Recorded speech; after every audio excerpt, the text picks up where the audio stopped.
Hello, everyone, and welcome to the Real Life Process Podcast.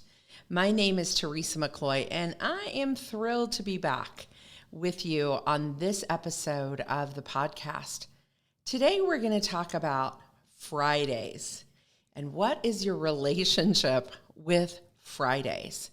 How would you want your Friday, the last day of the work week for many of us, to feel? So, here on the podcast, we invite you to listen in as we share tips and stories and practical application that we take right from our framework, the Real Life Process, helping you to live from a place of rest and not rush. We don't want you to have your hair on fire. We want you to be able to focus on the things that really matter. So our signature content, the Real Life Process, is a framework that really helps you develop a modern day rule of life. We come through places of self-discovery, 90-day projects, time management, and spiritual practices underneath the process. Together, we discover how to craft a life that is full of extraordinary moments, even your Fridays. So whether you're listening in to grow yourself, to grow your team, to grow your business, we're just glad you're listening and coming in and being a part of the Real Life Process community. So today, as we dive in and talk about Fridays, a few episodes back, we actually talked about setting yourself up to come into your week well. And today on the podcast, I'd love to talk about 10 things that we can do to finish our Fridays well. How do we finish well in our Fridays? And so I'm just going to bring this up. If you're watching on our YouTube channel, you'll actually be able to see it on there if you're watching in. But if you're listening, you can just grab a piece of paper and take notes and write down these 10 things to finish Fridays well.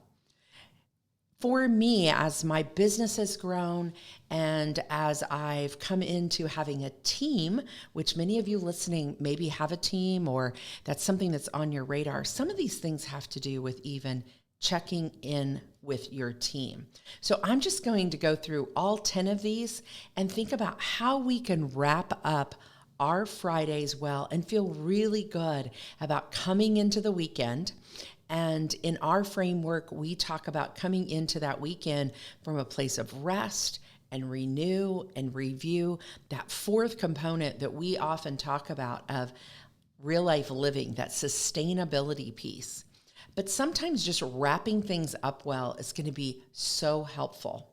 So the very first one, and these are in no particular order, but the very first one that I want to talk about is thanking someone who helped you this week. This could be anywhere from your spouse or your kids, or again, someone on your team that has helped you, someone that's gone out of the way to take an extra effort to help you. There are a few times in the past week that my daughter, who actually works on our team, she'll come over to the co-working space that we're working in, and she will just send me a little Voxer. We love the Voxer app. If you're not familiar with Voxer, we'll put a link in the show notes to that great tool. But she'll send me a little Voxer and she'll say, "Mom, do you want me to pick you up a cup of coffee? Or do you want to for me to bring you over breakfast or get you a bagel?" And that's just so thoughtful and so helpful. And so to thank someone for something that they've done that maybe was above and beyond, it's just going to help you feel great about the way you wrapped up your week as you even look back and go, what were some moments that were really special? Complimenting a team member who did a great job.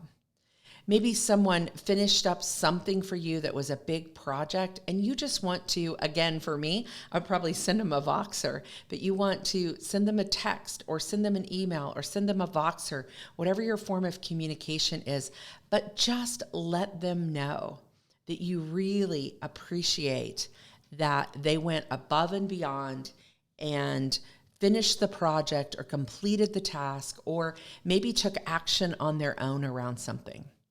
Maybe for you personally, here's the third one. And I apologize on my graphic. I just realized I numbered them wrong. So here's the third one is finish an important project. So if you have something that you're like, I want to get that action step done around that project, you might not be completing the entire project, but finish something, that action step on that project that moves it forward. Brendan Burchard, I've been connecting with Brendan and listening to his Growth Day app daily. Again, we'll put a link to that in the show notes as well. And Brendan calls them Friday finishers. And that's really kind of what inspired this podcast is Friday finishers. And so I try now to identify, just kind of following Brendan's method, to identify what's the thing I want to have done or completed, or what's the action step around that project that I want to have done and completed by Friday. Close a business on Friday. So that might be the third one. So we have thank someone who's helped you. We have compliment a team member. We have finish an important project. That's the third one, or an action step around that project. Another thing that I really love about a Friday, and for me, my Friday usually ends around 2:00 in the afternoon, and we'll talk about that in just a little bit. But what I really love about Friday is cleaning off my workspace or my desk. Now, I have a method where many times I have a little task pad beside me, and I'll be taking notes on that, or sometimes I use a notebook. And whatever's on those task papers usually goes into our task management software at the end of the day. If there are things I need to do as I'm taking notes, working with a client, or on a team meeting, I'll either take them out of my notebook or out of the task pad and put them into our management software. So part of my cleaning up my workspace is just making sure that any notes that I have written, any pieces of paper that are floating around, for you it might be sticky notes, that you're putting those somewhere and getting them somewhere that they need to go so that they're not lost over the weekend. So for me, that's part of cleaning up my workspace. It's making sure that all my pens are back in the right place, that all my technology and my desktop, all my technology is kind of cleaned up. And I think I've shared this before on the podcast. So here's a little tip and trick that I use to clean up technology. I work on a Mac computer, but I just grab all of my documents that are on my desktop and drop them into a new folder that I've created on my desktop. And I date that folder with the Friday date.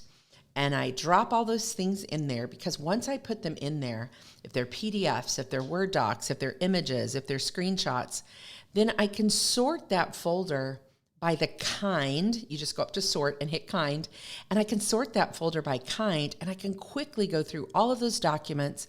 Here's all the PDFs. Do I need to save any of those? Here's all the images. Do I need to file any of those? Here's all the Word docs. Where do I want to put those? Either in Dropbox or into Google Drive for our team, and I can quickly sort and throw them away or file them where they need to go off my desktop. And even if I don't have time on that Friday to get to that, they're all in a folder dated with that week. And I can go back even the next Friday and say, oh, let's clean up that folder too. And I know when I'm looking for something that it's possibly in that folder and I just haven't filed it yet, kind of our old-fashioned filing system. So that's just one of my tips for cleaning up my workspace. And then take time on Friday before you kind of walk out of your office or away from your desk or away from your computer or your laptop to look at your calendar for the upcoming week. Now, this is part of, in our content and in our process, what we call the weekly review. So it's a task or an action that you want to take as part of that, looking at your calendar piece and what's coming up. But just see, because from looking at that calendar, you might figure out the person that you want to thank, or the compliment to a team member, or the task that you want to complete, just by looking at the calendar of what's happened in this past week and what you want to move forward on. So far, we've got thank someone, compliment a team member, or someone in your life that has done a good job for something. That might be, if you have still younger kids at home, it might be in that space as well. Finish an important project or a task. Clean your workspace and your desktop, and then look at your calendar. So those are the first 5. The next one is, and this is a hard one for a lot of people on this Friday finish, is to try to get your inbox to 0. Now, we could do a whole podcast just on inbox 0. And for many of you, maybe it's coming up with a number of, I don't want any more than 20 sitting in my inbox, or I don't, want any more than 30 or 50, whatever that is. We all have different levels of tolerance on inbox. But one of the ways I get my inbox to 0 is using your tool well of your email, and even making that email, if you still need to take care of it, it's a task you still need to do on Monday, just clear it out and set it to come back in to your inbox on Monday. So it's not hanging there over the weekend. And I use a software, again, we'll tag it in the show notes, called Polymail. And I love Polymail. It's a Gmail overlay. I can bring in all my different emails. I have 3 emails I can bring, or 4, and I can bring them all in. A personal email, a work email, a company email, those types of things. I can bring them all into Polymail. But I love Polymail's little app called Remind Me Later, and that's exactly what it does. I can set that email to come back into my inbox in the evening or on the weekend or whatever day. But I know Gmail has that feature as well. And probably, Microsoft and Office and some of the other things have that in your mail app. Most of them do. So that's one way to get your inbox to 0. The other is create some folders and drop them into folders, and file them into folders for you to have if you absolutely still have to have them. Again, you could create a dump folder, just like I did on my desktop, in your email, and dump those emails in so that you can have a fresh and clean start. And then you can file them later, or have someone on your team go through them for you as well. So empty your inbox to 0, just kind of creating, we've been talking a lot on the podcast about habits and routines. These Friday finishers are habits and routines that you can get into. The next one is reviewing that task list and carry over of those things that really matter. So again, if you write in a notebook, which I recommend either having one notebook or a task pad, and keeping those things so that you can go back and check through and see what's important, what do I still have to do that goes on my task list. These are the daily to-dos that you get through as many of them you can in your prep blocks. And they're different than action steps that are a part of projects in the components and the way that we teach the real life process. 2 different things. So task lists are, sometimes you'll go through your task list, you'll go through your notebook, and you'll be like, no, that's not as important as I thought it was, or I've assigned that to someone else on my team, or that's already gotten done, so I can throw away that piece of paper. Don't need to keep it forever. I can mark it out in my notebook as done. So review that really quickly and get whatever needs to be attended to into some type of task management software or a new master list of tasks that you're going to have and that you know that you need to come back to. One little thing that I have done often, I don't use it as much anymore, but is even using the little sticky notes that come, at least on a Mac computer, that you can actually put on your desktop and bring up a sticky note, and you could write the 5 or 6 things that you still need to do on Monday morning, and they come right up there on your desktop to remind you if you don't use a task management software or something like that. That's another way that you can keep those tasks in front of you. The next thing is ask one of your team members or somebody that's an important person in your life how they're doing. Just do a little Friday check-in. How was your week? Now, this is different than telling them thank you or complimenting them. This is really getting down in that personal level. How was your week? How's things gone for you this week? Asking them maybe something from their personal life, asking them something about a project that they're working on for you, or maybe other work that they're doing, or something in their own business if they're a 1099 contractor for you. But ask people how they're doing. Just take the pause and make a connection. Maybe this is an adult child, or maybe your parents are in a place where you need to take care of them and you need to connect with them. Ask someone how they're doing as you finish up Friday, as you come to the end of the week. And then the last thing I'll share, so I think there's really only 9 of them because I unnumbered my page wrong. So we'll get 9 tips in, maybe not 10, but build in reward and renew into your Friday afternoon. Build in some way that you are going to reward yourself for a week well done. Maybe it's a great cup of coffee on your way home. Maybe it's, for me, I love to get massages on a few Fridays out of the month.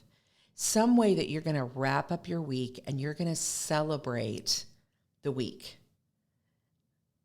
So here's my tip number 10, actually. I'll throw this one in.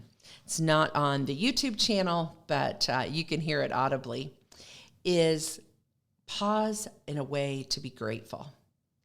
Many times on a Friday afternoon when I'm driving home, I try to wrap up around 2 o'clock, 2:30, get home by 3:30 or so, maybe sit on my porch and just take a breath and just be grateful. That helps me wrap up and make a transition into the weekend. Now, I know for some of you, Friday's not the day that your week ends.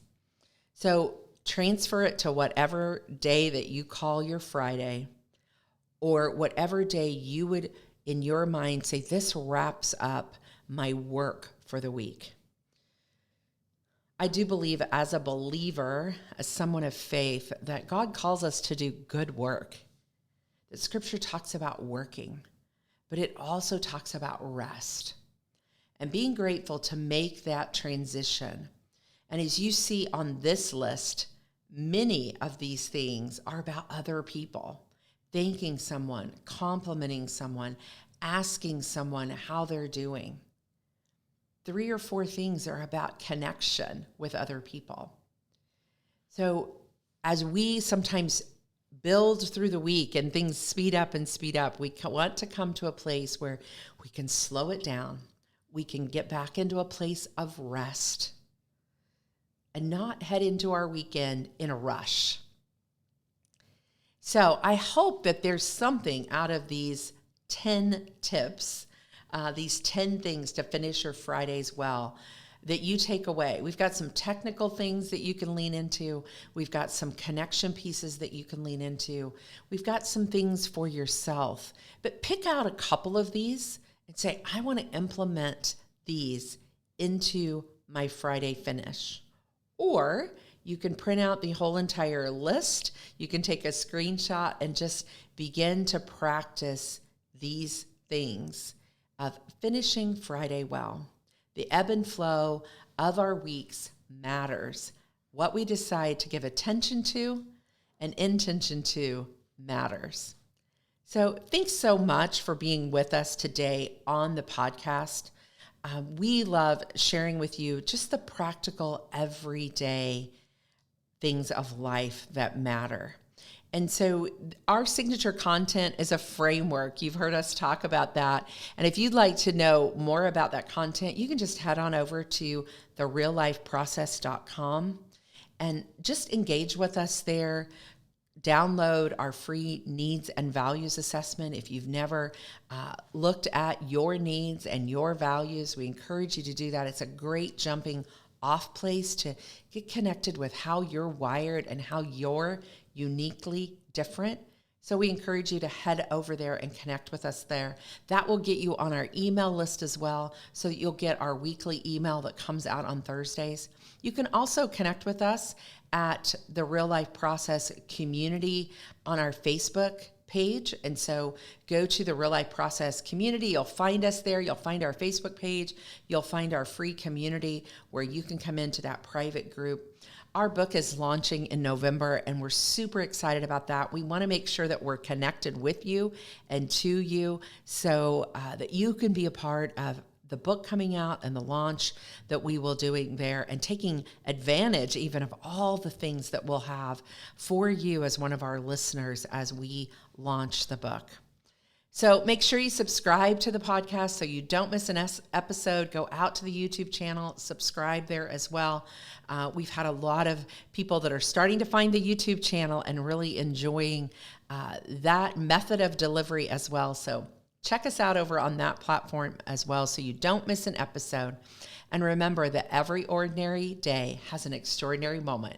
You just have to look for them. And we'll see you next week on the Real Life Process podcast.